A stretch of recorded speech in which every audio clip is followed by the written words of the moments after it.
Welcome back to the Artie Lange Show.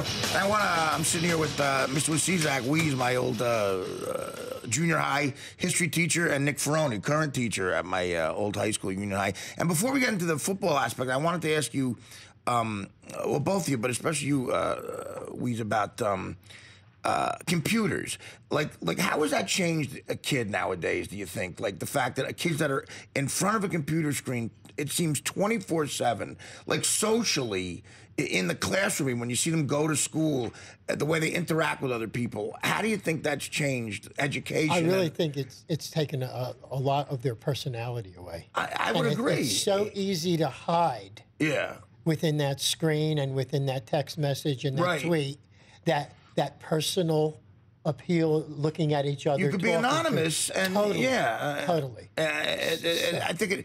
And then when you get on like something like a football field, where it really, like, camaraderie, really, you know, and that interaction where you can't fake it. It's not a computer. It's got, you know, it's got to be harder for them to deal with it. Probably. Yeah. I mean, Nick, so what do you like? Do you encourage them to like get away from a computer screen nowadays? I mean, I do allow them to use their cell phones on certain activities, but. I mean, they're the socially technology. They're brilliant, but their social skills are so. I mean, they're socially inept. Which is ironic because it's called social media. It's so absolutely direct opposite. Yeah. Absolutely, and I do force them to get up in front of class, and I do teach them to interact. I mean, you could literally go an entire day without saying one word to a person if you wanted to. I know that, and I think that breeds a lot of, like, you know, depression, for lack of a better word, whack jobs. Yeah, absolutely. When they get out into the real world, don't know how to deal with people and get violent, maybe even. Absolutely. Yeah. I mean, depression's right, and kids with emotional issues, they don't know how to vent. They don't know how to deal with everybody. They just tweet about them. They don't know how to confront people. Yeah, at the end of the day, all you have is other people. Like, you gotta have people to hang out with, and if you take that away, yeah, you become weird, for lack of a better term. Well, I feel like school districts now, just because they can't do anything about it, they're allowing this bring your device to school thing. Mm-hmm. Do you guys have that? Do you object to the bring your device? Basically, you can bring your iPod, iPhone, anything, your iPad. You can use it at all times during school. Freshmen and sophomores. Do you see these kids have iPads now? Most of them, or a few do bring them to school. Again, it's bring them at their own risk. Mm-hmm. Right. But, yeah, I mean, yeah, it could now be somebody else's iPad, right? So let's talk a little bit now about the other part of you that I fondly remember is being a football coach, and I played for you 9th grade, technically freshman year, but the last year of our junior high system, and again, another place where you were just great, and you could tell you loved it. You had such a passion. You could tell you loved kids, but such a different. This story just came out about this guy Rice and Rutgers, and you know the video you watch is crazy. You never did anything on this level, but because you were more likable than this guy. This guy comes off as being just like crazy, but you were like really one of the guys, but who commanded authority. You know, and the sense of humor, the way you busted chops, the way we respected you for that. Like I mean, over the years, how did that change? And you know, that for me, I coached from your time. I coached from the time I started at Kiwami. That was 1975, right, until 1993. Wow. Okay, so that was enough for me. Major changes in the world. I never saw the difference in the kids. Really? Yeah, because I think whatever I did it all the time. And by the time I was getting the second and the third generation kids, their grandmothers were already telling them, you got to listen to Weez, you got to do this, you got to do that. He's going to do this to you. And so a lot of the things that I did, I got away with. That today I would be cuffed for. Yeah. I know. I mean, even joking around with kids and stuff like that. It's like you can't. I mean, I taped kids to chairs in the locker room. We were talking about before the Jones family. Yeah. Well, Keith Peace and Gordon Jones. 2 amazing running backs. And if you remember, Kiwami had that cage in the back of the... Well, I locked them in there one day, and I made them sing Nobody Knows the Sorrow I've Seen before I would let them out. Now, think of what would happen to me. Yeah.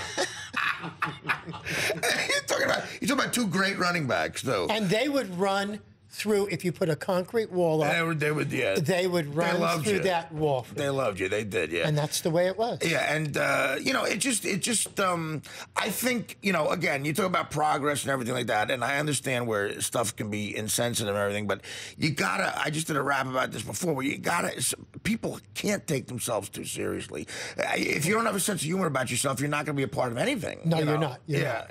And if you can't, you have to go with the flow a little bit, right?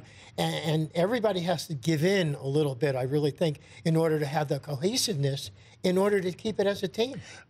Nick, have you ever seen anybody get reprimanded for something recently that years ago nothing would have happened, you think? Or He reprimanded me a few times when I played for him. No, but, I mean, you see things now that would be taken so lightly a few years ago. Right. Everything's addressed. I mean, if I walk up to you and do this. That's unbelievable. I mean, we're going to have DIFAS come in and see if it's you go from one extreme feeds into to the that other. more, the teacher or the kid? Well, I mean, or the parent or the kid? The parent. It's the parents, yeah. Absolutely. It's to the point where everyone's so afraid of getting sued, it's from one extreme to the other. Lawyers just muck up the whole thing. Absolutely, absolutely. Yeah.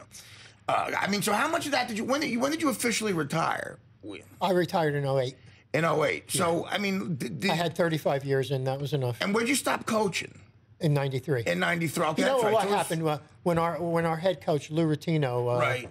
He passed away from cancer. Which was a legendary head coach of our high school football team. Because he was really like the glue. And yet all of us worker bees used to, like, when you came into Kiwami, if you never played football before, right. you at least tried to play football for me. And that just fed, you don't know how many years that I would see the kids that left my 9th grade team, and when I'd go up to the varsity program, they would all be in position, in place. And there was this kind of like cohesive glue, and then they were fed from the other school. Right. And so before you know it, we had this dynamic thing going. And then Louis got sick, and things started to go. And then certain guys, because we were so good, took jobs in other school districts. Right. And then after a while, my last 3 or 4 years, they just gave me another assistant coach. So half the time I had to recoach what they had coached while I was doing something else. Now, how difficult was that? To You have to have a sense of humor. But by that time, I was kind of like above the flow, so I could deal with it. But nobody was taking it as seriously as we did earlier. I mean, Union High, where I went to, I mean, John, you said you even heard of it in central Pennsylvania. Yeah. When I was there in the mid-'80s, it was a powerhouse for high school football. It was, I mean, on the junior high level, these kids were nurtured, and, Pop Warner football was great in the town. But the 3 years I was in high school, because we did a 3-year thing, 10th, 11th, and 12th grade, we were, I think, number 5, number 4, and number 3 in the country, USA Today. And won the state championship almost every year. And kids went to, in